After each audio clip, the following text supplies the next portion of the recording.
Assalamualaikum warahmatullahi wabarakatuh. Waalaikumsalam warahmatullahi wabarakatuh. Alhamdulillahirabbil alamin wa bihi nasta'in ala umuri dunya waddin wa sallallahu wasallam ala sayyidina Muhammadin khatamun nabiyyin wa ala alihi wa sahbihi ajmain. La haula wala quwata illa billahil aliyyil azim. Pemirsa dimanapun berada, alhamdulillahirabbil alamin. Kita bertemu kembali dalam bincang-bincang hangat bersama saya Rizky Abu Atha di channel YouTube Masjid Al-Hidayah Desa Tanah Merah. Baik pemirsa dimanapun berada, bersama kami telah hadir seorang lawyer dan pengamat hukum. Nah, di sini ada Bang Muhammad Toha SH.MH. Apa kabar, Bang? Alhamdulillah sehat. Alhamdulillah. Nah, mungkin pemirsa sudah bertanya-tanya, apa yang akan kita bahas di sini? Nah, mungkin langsung saja, Bang. Terkait kasus korupsi yang kian hari di negeri kita ini terus-menerus meningkat. Nah, kita dapatkan dari data ICW bahwasanya di tahun 2022 KPK itu memberantas korupsi itu justru makin naik persentasenya dari tahun sebelumnya, yakni tahun 2021 sebesar 8% lebih kasusnya. Nah, ini bagaimana ini pandangan seorang lawyer dan pengamat hukum ya terkait kasus korupsi ini? Tidak ada efek jerahnya kah atau bagaimana ini karena terus meningkat gitu? Mungkin sekalian pemirsa juga ingin disapa oleh pemateri kita, narasumber kita hari ini. Silakan, Bang. Oke, baik. Assalamualaikum warahmatullahi wabarakatuh. Waalaikumsalam. Saudara-saudaraku dimanapun antum berada, semoga senantiasa dalam lindungan Allah, dalam kondisi sehat, keluarga sehat, istri dan anak semuanya sehat insyaallah. Amin ya rabbal alamin. Ya, istri sehat ya. Alhamdulillah. Anak sehat semuanya. Alhamdulillah. Alhamdulillah. Baik, bismillah, kami buka dulu. Alhamdulillah, wassalatu wassalamu ala rasulillah wa ala alihi wa sahbihi wa man tabi'ahu wa man wala. Saudara-saudaraku, dimanapun antum berada, berbicara tentang persoalan tentang korupsi ini seharusnya adalah menjadi perhatian bersama. Bukan hanya perhatian bagi orang yang pernah kuliah di Fakultas Hukum, mungkin dia adalah pengamat hukum, ataupun mungkin dia adalah orang yang berkecimpung di dunia hukum. Tidak, karena korupsi ini adalah perbuatan cacat moral, adalah virus yang itu bisa menggerogoti siapapun dia. Artinya kita semuanya harus peka terhadap persoalan ini. Apa yang membuat kita peka? Pertama, kalau kita seorang muslim, kita mesti bahwa ini adalah ladang dakwah amar ma'ruf nahi munkar. Itu paling tidak karena kita muslim, maka itu menjadi dorongan spiritual utama agar bisa menjadi hamba Allah yang beriman dan bertakwa di dalam amar ma'ruf nahi munkar. Nah, dari pembahasan Abu Rizky yang disampaikan tadi terkait dengan problem korupsi ini, memang kami mengamati itu seperti zombie. Zombie itu sebuah virus yang tidak pernah mati. Artinya senantiasa mati satu berkembang lagi, mati satu berkembang lagi. Ya, jadi ini nggak bisa putus-putus.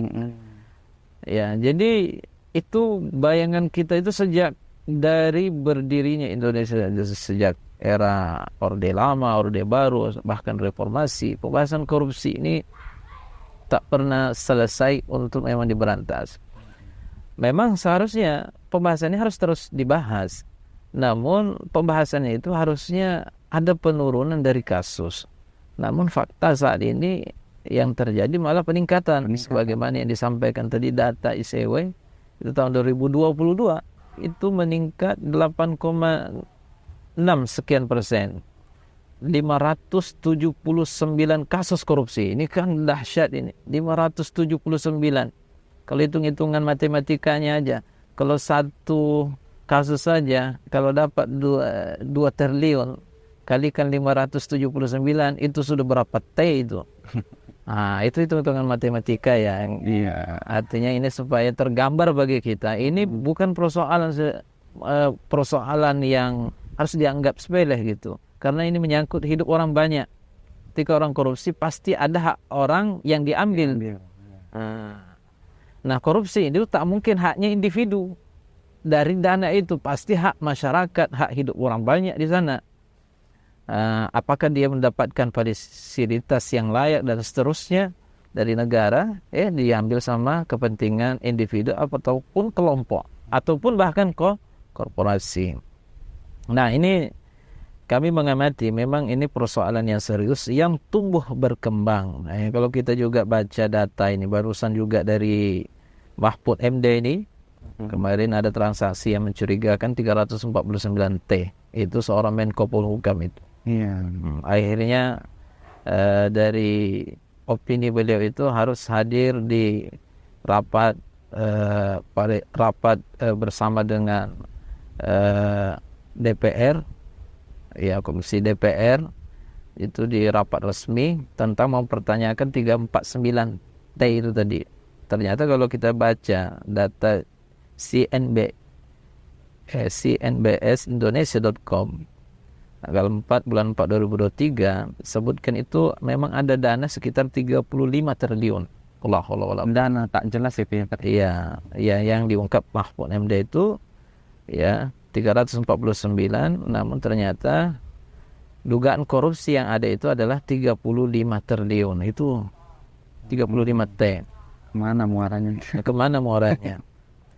Nah, tentu untuk bicara tentang data ini kita hanya bisa membaca data yang sifatnya itu faktual di media dan lain sebagainya, terutama media-media nasional yang mereka itu menyampaikan data yang kita anggap akurat. Namun secara akuratnya ya tentu mereka yang lebih tahu. Namun kita sudah bisa membayangkan ini adalah masalah yang luar biasa. Belum lagi data ini di Menkominfo itu ada merugikan negara kurang lebih 8 triliun. Bahkan Menkominfo ini itu dari partai Nasdem telah dijadikan tersangka. Partai Nasional Demokrat. Nah, ini kan luar biasa. Jadi banyak sekali kalau kembali ke belakang sejak era reformasi di antara ratusan kasus korupsi yang terjadi seperti kasus di mana itu penyerobotan lahan 37. Itu di Riau ya kalau di Riau. Ya. 37.000 hektar dilakukan oleh PT Duta Palma Group. Ada lagi penyerobotan PT Trans Pasifik, TPPI. Nah, artinya ini kalau membaca semuanya itu bisa dilihat aja di kompas.com tanggal 15 bulan 1 2023 itu ada terkait dengan sejak era reformasi. Datanya banyak sekali sampai kalau membacanya itu sakit kepala. Artinya kita harus amat peka dalam persoalan. Mungkin barangkali itu pertama kali. Iya. Jadi Ustaz, terkait terus meningkatnya ini apa sih yang terjadi? Karena kita di sini kan ada penegak hukumnya terkait korupsi. Yeah. Nah, ada kepolisian, ada KPK-nya, ada menteri-menterinya, bahkan sampai dengan penguasa tertinggi presiden. Nah, kenapa dengan lengkapnya aparat di negeri kita ini tidak kunjung menyebabkan korupsi ini kian menurun?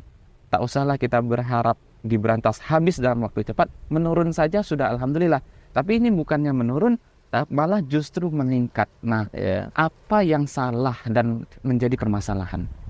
Apa yang salah dan menjadi permasalahan? Baik, saudara-saudaraku dimanapun antum berada, sebelum membahas tadi terkait dengan apa yang menjadi permasalahan dasar, namun kita penting dulu tahu korupsi ini di mana dia itu bisa berjalan.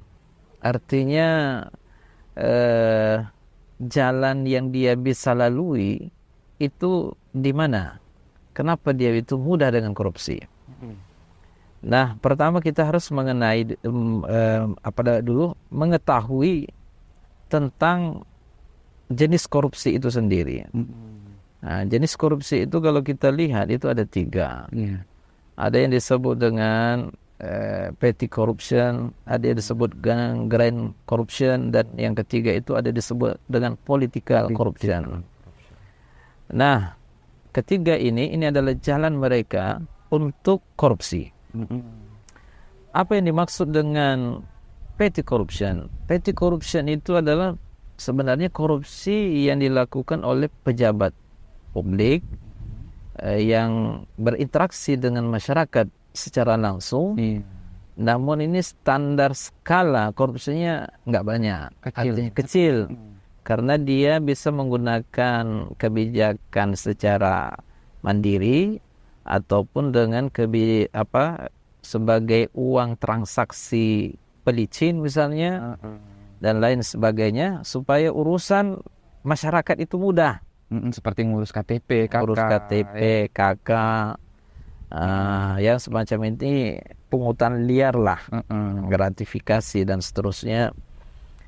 Nah, ini harusnya masyarakat itu mendapatkan kemudahan. Boleh jadi dia nggak dipungut biaya, ngurus KTP, ngurus KK, sertifikat dan lain sebagainya. Nyatanya fakta di lapangan kok ada pungutan juga, sekian juta dan lain sebagainya. Ini di skala rendah dulu kita bicara. Nah, yang semacam ini dipandang korupsi. Kenapa? Karena dia sudah dibiayai sama negara. Bahkan dalam hadis juga disampaikan, ini hadis riwayat Abu Dawud, man ista'malnahu bi'amalin farazaqnahu rizqan fama akhadahu ba'da dzalika fahu gulul. Barang siapa yang kami sudah mempekerjakan seorang amil, artinya pekerja yang mengurusi urusan rakyat ini. Farazaqnahu rizqan, kami kasih dia ujrah, kasih gaji. Artinya sudah digaji dia. Fama akhadahu ba'da dzalik fahu gulul. Siapa yang mengambil setelah dari upah kerjanya itu, maka itu gulul, curang. Corruption itu curang, suap dan lain sebagainya, itu termasuk gulul. Gulul itu korupsi karena dipandang curang. Nah, ini terjadi real. Yang semacam ini itu menjadi bibit, sudah menjadi budaya. Bahkan di tingkat RT, RW, bahkan sampai desa, camat, bupati, bahkan di anggota DPRD, DPD dan lain sebagainya, itu luar biasa. Nah, ini harus dipahami bersama. Yang semacam ini harus betul-betul jangan terjadi. Ya, harus sadar kita ini adalah pelayan rakyat. Jangan menyusahkan rakyat. Sudah susah hidup saat ini, tambah susah lagi. Terus susah. Nah, itu tadi tentang dengan petty corruption. Sekarang grand corruption. Grand corruption itu adalah korupsi yang levelnya kelas kakap. Skala besar. Berarti ini pemain kelasnya itu kelas-kelas menengah ke atas. Berarti kalau ini sebuah sasaran, tentu ini kalau orang memang sudah niat jahat itu, ini menggiurkan. Bagaimana grand corruption ini? Grand corruption itu adalah mereka yang memang punya kebijakan, artinya kebijakannya resmi, bisa mempengaruhi sebuah kondisi dengan keputusan itu. Keputusan yang ada siapa saja bisa buat. Bisa dibuat oleh DPR, DPRD dan lain sebagainya. Dan itu keputusan bisa dia kong kali kong dengan pengusaha-pengusaha, para pemilik modal. Maka elit-elit penguasa yang semacam ini yang memang tamak dengan rakus dunia, senang bekerja sama dengan pengusaha. Bahkan kalau bisa jadi mitra lah. Ini ada proyek ratusan hektar sawit, tolong bagaimana ini bisa dibebaskan. Kong kali kong lah dengan PT-PT yang punya lahan ini. Ya dah, berapa jatuh untung saya nanti di sana kalau bisa membangun. Yang penting luruskan semuanya, muluskan perizinannya, IMB-nya dan lain sebagainya, IUP-nya. Nah, ini semuanya adalah merupakan grand corruption yang bisa berdampak kepada masyarakat. Kenapa? Karena masyarakat itu, mohon maaf, masyarakat itu boleh jadi betulan contoh skala grand corruption tadi, tapi karena ada tadi permainan politik, maaf bukan permainan politik, permainan kebijakan yang bisa dia berikan, bisa kong kali kong, akhirnya bisa merugikan masyarakat yang banyak. Nah, ini itu skala pengusaha, para pemilik modal. Ini betapa banyak para pemilik modal nggak melihat lagi kerjanya itu halal atau haram, yang penting jalan mulus licin. Nah, yang penting ada duit. Ini menggiurkan orang di anggota DPR di sini. DPRD ya. Kalau dia nggak punya iman dan amal soleh dan ketakwaan, boleh setengah-setengah itu copot juga itu. Udah dihidangkan duit, bang, tolong 1 miliar. 1 miliar? Apa ini 1 miliar? Apa aja ini? Tolong sukseskan itu proyek kami itu. Apa proyeknya? Saya ada proyek sedikit, proyek minuman lah. Mau halal mau haram itu ya. Ya. Penting uang udah di depan mata Di ya. depan mata. Ini untuk masyarakat, biar enak minumnya. Dia yang penting ada pelicinnya, merugikan masyarakat tentunya ya. Dan ini harus dipahami, dibaca dengan baik-baik sesama. Yang ketiga, terakhir itu adalah political corruption. Artinya ini sebuah siasat politik. Siasat politik ini itu bisa terjadi karena sudah ada kong kali kong lebih awal. Ini kebijakan politik yang dilakukan oleh elit penguasa kepada siapa? Kepada rekan-rekan sejawatnya untuk mensukseskan politik mereka. Asalkan dia bisa menjabat, pengusaha bisa kasih uang menggeluncurkan dana bahkan triliunan. Tolong jaga aset kami ini ketika Anda jadi penguasa. Anda butuh berapa untuk dana kampanye? Oh, saya butuh dana 1 miliar. Untuk apa? Untuk kasih serangan pajar itu rakyat-rakyat. Ini terjadi. Di mana orang bisa kampanye kelas DPR nggak ada duitnya? Kok bisa jadi? Boleh jadi serangan pajar. Orang menjadi capres sekarang, cawapres itu bukan duit sedikit, habis triliunan ini untuk jalan demokrasi, nih pesta demokrasi. Kalau nggak ada duitnya dari mana itu? Punya duit triliunan. Untuk kelas capres nih. Mungkin sudah nyapres deh. Kalau punya uang segitu ya bang ya. Iya. Kalau nggak salah kemarin Pak Joko sama Pak Prabowo itu habis, kalau nggak salah mendekati ribuan triliun. Ribuan triliun. Itu uang pribadi apa ya? Iya, itu Allah alam. Di mana duitnya itu nggak tahu kita. Kalau kita sebagai pegawai honor berapa tahun, kayaknya sampai kiamat mencari gaji itu. Nah, itu yang terjadi saudara-saudaraku. Jadi itu jalannya. Jadi harus kita amati tentang petty corruption, grand corruption, dan political corruption. Nah Ini yang disampaikan sama Bang Muhammad Toha tadi dalam sistem demokrasi. Jadi ada 3 jenis korupsi dalam sistem demokrasi. Nah, yang menjadi pertanyaan kembali, apakah korupsi itu bisa terjadi pengaruh sistem? Nah, apakah sistem demokrasi tidak ada hukuman bagi para koruptor sehingga korupsi ini terus meningkat? Dan bagaimana dalam sistem Islam? Nah, apakah di sistem Islam juga terdapat koruptor, aksi korupsi, dan apakah ada hukuman khusus yang disyariatkan dalam sistem Islam? Bagaimana? Baik, terima kasih Bapak Buriski. Nah, secara mendasar ini bahwa ketiga tadi itu tentang tadi itu jenis korupsi. Ya, 3 jenis korupsi kemudian yang menjadi fondasi mendasar sekali kenapa korupsi ini terjadi. Itu harus kita pahami bahwa ini terjadi itu semuanya di zaman demokrasi. Artinya di mana demokrasi ini adalah sebagai fondasi dasar orang bisa korupsi.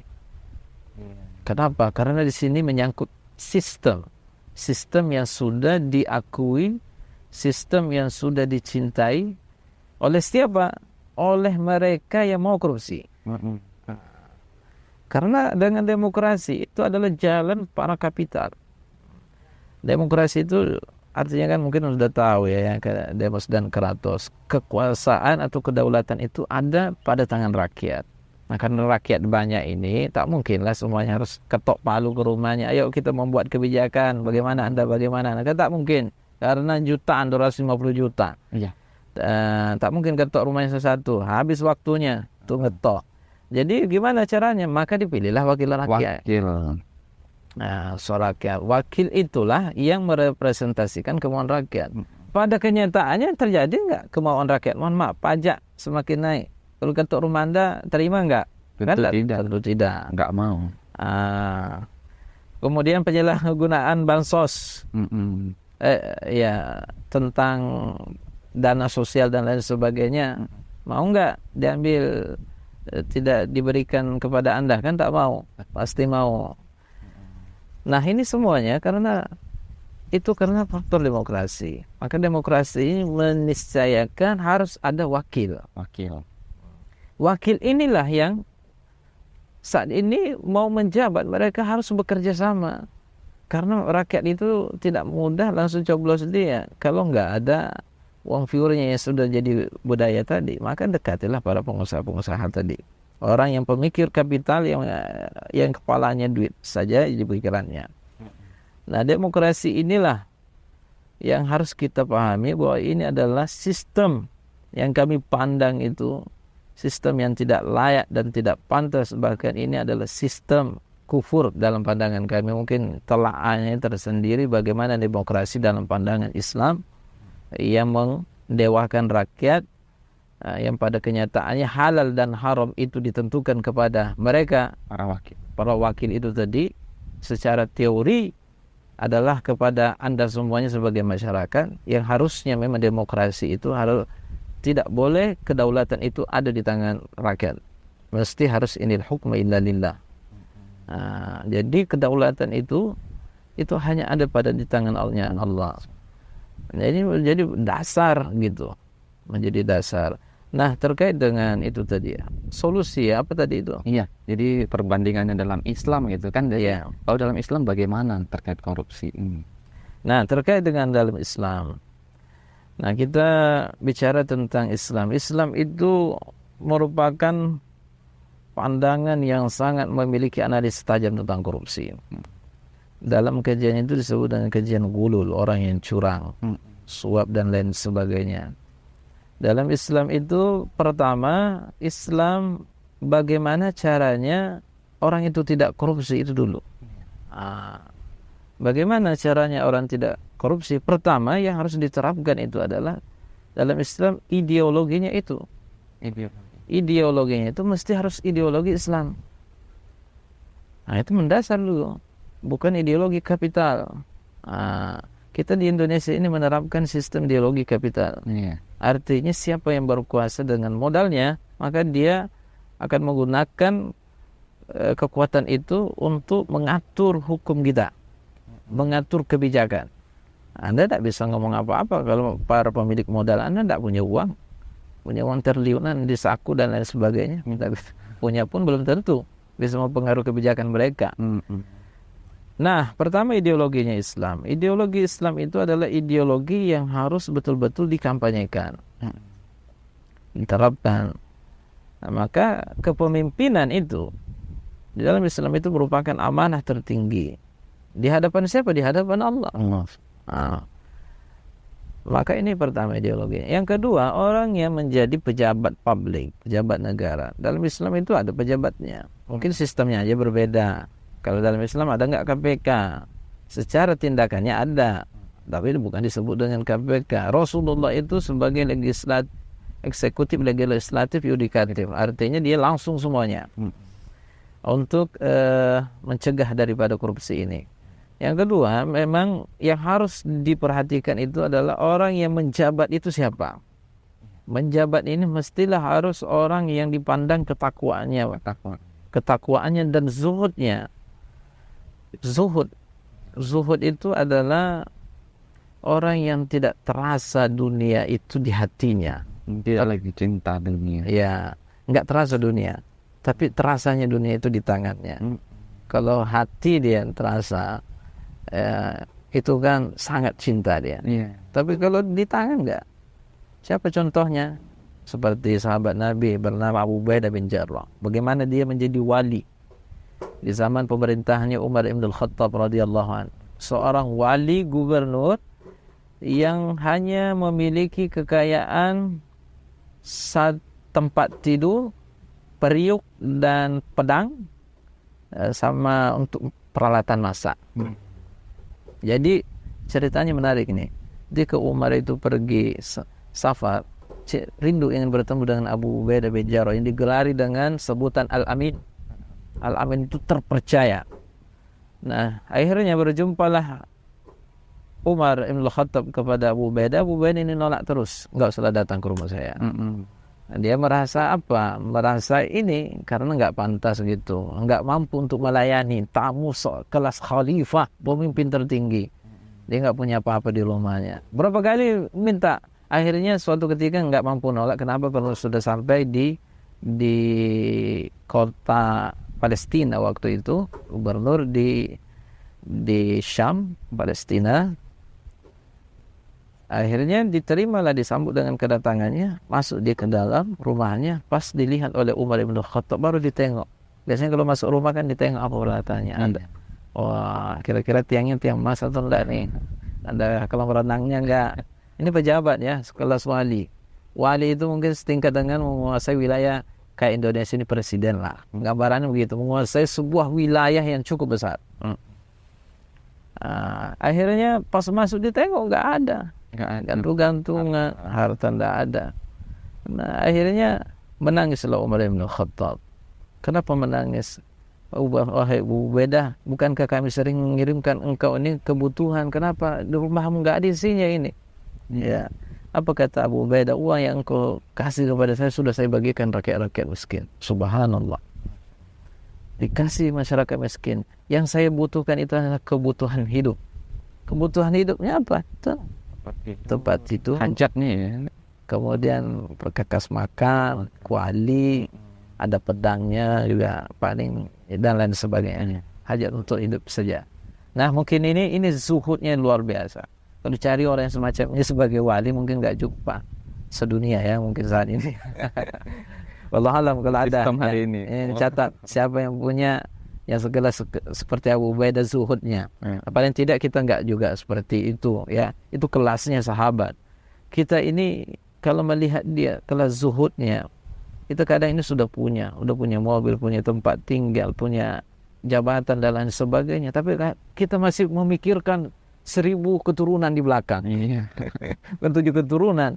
Coba bayangkan ratusan T dan seterusnya. Nah, ini yang terakhir terkait dengan bagaimana mencegah korupsi ini, itu adalah yang ketiga, itu adalah dari sistem sanksi itu sendiri. Sanksi. Maka sistem sanksi dalam Islam itu juga menjadi perhatian. Orang yang mengkorupsi itu sanksinya di dalam Islam itu, ya barusan kami baca, itu masuk bisa dikategorikan had dan juga bisa takzir. Ya, kalau had itu hukumannya jelas. Dia mengacu kepada hukum had hirabat dan yang yang melakukan kerusakan. Ini pendapatnya Sayyid Qutb di dalam kitab Fi Dhilalil Quran. Ya, innal ladzina yuharibuna Allah wa rasulahu wa yas'auna fil ardi fasada ay yuqattalu aw yusallabu aw tuqatta'a aydihim wa arjuluhum ayunfaw fil ard, atau sesungguhnya balasan orang-orang yang memerangi Allah dan Rasulnya dan melakukan kerusakan di atas muka bumi ini. Kata Syekh Sayyid Qutb, itu dia melakukan kerusakan. Kenapa? Kehidupan orang banyak yang harusnya bisa terpeduli, dia melakukan kerusakan. Apa sanksinya? Secara qat'i dalam Quran, ayyuqattalu, agar mereka itu dibunuh. Ini dahsyatnya. Nah, kemudian pilihan hukumnya apa lagi? Au yusallabu, atau disalib. Atau qatta'a aydihim wa arjuluhum, ataupun dipotong tangan dan kakinya secara bersilang. Min khilaf, qatta'a aydihim wa arjuluhum min khilaf, secara bersilang. Ataupun au yunfaw minal ard, atau diasingkan dari muka bumi ini. Nah, jadi pilihan itu dari skala yang paling tinggi ke skala yang rendah. Artinya memang dipilih pilihan yang luar biasa, hukumannya itu memang hukuman mati. Kalau mencuri saja seperempat dinar, mencuri itu seperempat dinar, mungkinlah taruhlah 700-800 ribu. Nisabnya ya, itu orang yang mencuri itu dipotong tangannya. Bagaimana pula dengan orang yang korupsi? Bukan lagi seperempat dinar. Berkali lipat dari 700.000, 800.000. Nah, tentunya ini hukuman yang layak dan pantas itu disamakan dengan hukuman hirabah dan orang yang melakukan kerusakan. Itu pendapat Sayyid Qutb. Nah, adapun dengan ta'zir, dia akan melihat kapasitas korupsinya. Sejauh mana, apakah dia sengaja atau tidak, apakah ada hajat ini pertimbangan hakim lah nanti di sana tentang yang mengamati korupsi ini. Tentu yang harus digarisbawahi hukumannya ini dahsyat sekali, bahkan bisa sampai dibunuh. Itu. Baik, Bang. Jadi tadi penjelasan terkait perbandingan bagaimana korupsi di dalam sistem demokrasi dan perbandingan korupsi dan hukuman-hukumannya dalam sistem Islam. Nah, itu sistem itu diemban oleh sebuah negara. Nah, untuk kita, masyarakat, rakyat, apa yang bisa kita lakukan agar korupsi ini tidak terus meningkat, karena korupsi ini kan mengambil hak-hak kita. Nah, jadi apa yang bisa kita lakukan? Mungkin terakhir ini bentuk closing statement dari Bang Muhammad Thoha yang bisa dilakukan oleh masyarakat Indonesia terkhususnya agar korupsi di Indonesia ini menipis dan habis diberantas. Apa yang bisa kita lakukan? Nah, harus diberantas. Maka itu tadi yang harus kita lakukan, menjadikan Islam ini satu-satunya acuan ya secara kafah. Ya ayyuhalladzina amanu udkhulu fis silmi kaffah wa la tattabi'u khutuwatis syaitan innahu lakum aduwwun mubin. Sistem Islam yang kafah ini adalah menjadikan sistem Islam itu sebagai sistem hidup, termasuk di dalam hal bernegara, termasuk sistem itu sendiri. Maka semua sistem yang sudah mengarah kepentingan oligarki, kepentingan elit pengusaha, penguasa, yang mereka memang tidak memperhatikan halal dan haram di sana, yang penting urusan materi dunia yang terpenuhi, maka itu harus diberantas. Bagaimana caranya? Islam, kepemimpinan Islam. Mungkin kalau bicara tentang khilafah, khalifah, mungkin itu adalah menjadi acuan yang kami betul-betul mendorong itu perjuangkan. Nah, yang kemudian memberantas dari sisi masyarakat. Masyarakat bisa buat apa? Masyarakat tentu yang bisa dilakukan adalah dakwah. Ya, karena dia kalau mungkin ada yang masuklah ke sistem yang ada. Sistem yang ada itu la haula wala quwwata illa billah. Sudah marut, saudara-saudaraku. Ya. Di parlemen itu sudah banyak memikirkan sebagaimana pikiran ini. Oh, nanti saya masuk di parlemen, dengan parlemen saya bisa merubah tatanan sosial, saya bisa elit-elit pengusaha, penguasa, pemikir-pemikir kapital, bisa saya semuanya minimalkan. Paling tidak sampai selesai, nggak ada lagi penerapan ide-ide kufur di sini, kepentingan elit penguasa dan lain sebagainya bisa diberantas. Ternyata yang terjadi secara faktual, ya, secara faktual itu tidak. Justru yang dirubah individu itu yang masuk ke dalam sistem. Individu. Sekarang udah banyak partai. Coba bayangkan, partai udah 12 yang resmi sekarang. Ya, 12. Itu artinya apa? Partai yang dulunya ini diharapkan Golkar, diharapkan PDI, diharapkan P3, berkembang lagi partai baru. Kenapa? Karena orang yang membuat partai secara dasar berpikir, oh ini kayaknya kurang pas ini partai. Ya, saya lebih harus membuat yang terbaik untuk rakyat. Akhirnya berpikir lagi, membuat terbaik untuk rakyat, berbuat. Maka untuk dari masyarakat yang kami cintai ini, upaya yang harus dilakukan itu adalah berpartai itu tidak mesti harus masuk ke dalam, enggak. Masuk ke dalam sistem. Karena hizb itu adalah kumpulan bermasyarakat yang memiliki sistem gitu di dalam mengembangkan idenya gitu. Maka yang pertama tadi itu dakwah, yang kedua itu adalah membentuk kekuatan jama'i. Kekuatan jama'i itu adalah kekuatan kebersamaan punya perasaan dan pikiran yang sama. Iya. Nah, dan pikiran perasaan yang sama itu hanya dibentuk dengan sistem pandangan kita ini. Kalau masalah harus pandangannya Islam gitu, dan itu menenteramkan jiwa. Ya kan Pak? Nah, jadi itu. Nah, dalam hal ini kalau bicara tentang itu disuruhnya kita ke partai. Nggak mesti orang yang berpartai itu, orang yang bentuk siasa jamaah nggak mesti masuk partai. Ya, itu partai yang memang sudah diabsah dari undang-undang kan. Sekarang ada ormas-ormas tertentu. Itu juga hizb, memperjuangkan, namun dia tidak mengambil kebijakan tertinggi sebagaimana partai dan lain sebagainya. Di situ dia bisa membuat gerakan jemaah di tengah-tengah masyarakat. Nah, mungkin barangkali itu sekilas lah ya. Baik pemirsa dimanapun berada, sangat jelas apa yang kita bahas dari awal tadi, pemaparan narasumber kita Bang Muhammad Thaha FHMH terkait terus meningkatnya korupsi di negeri yang kita cintai ini, bagaimana statusnya dalam negeri kita dan bagaimana status korupsi itu di dalam sistem Islam, dan bagaimana masyarakat ini bisa mencegah korupsi itu terjadi. Nah, menurut pemaparan beliau, masyarakat, rakyat itu harus saling bahu-membahu, saling berjamaah untuk berdakwah. Nah, berdakwah itu ya ini mencegah dari yang mungkar ya Bang ya. Mencegah dari yang mungkar, bahwasanya korupsi ini adalah membuat kerusakan, dan satu-satunya yang bisa memberantas korupsi ini kita harus dakwakan hanyalah dengan penerapan sistem Islam, di mana sanksi-sanksinya sudah dipaparkan oleh beliau tadi, dengan sanksi-sanksi yang memberikan efek jera bagi pelakunya. Jelas jika efek jera itu sudah diberikan, maka di kemudian hari orang-orang yang baru atau orang tersebut juga tidak akan melakukan perbuatan korupsi kembali. Mungkin sangat jelas apa yang kita hadapi hari ini, bahwasanya korupsi itu sangat mengakar di negeri kita dan harus diberantas dari akar-akarnya dengan sistem yang diganti dari akar-akarnya. Baik pemirsa dimanapun berada, terus setia bersama kami, kita akan terus membahas terkait polemik-polemik yang terjadi, terupdate, dan bagaimana solusinya untuk kita dapatkan dan kita terapkan dalam kehidupan kita. Mungkin sekian Bang, kita sapa pemirsa, sampai bertemu kembali dalam pembahasan-pembahasan berikutnya di bincang-bincang hangat di channel YouTube Masjid Al-Hidayah Desa Tanah Merah. Wallahu a'lam bishawab. Afwan minkum. Assalamualaikum warahmatullahi wabarakatuh. Waalaikumsalam warahmatullahi wabarakatuh.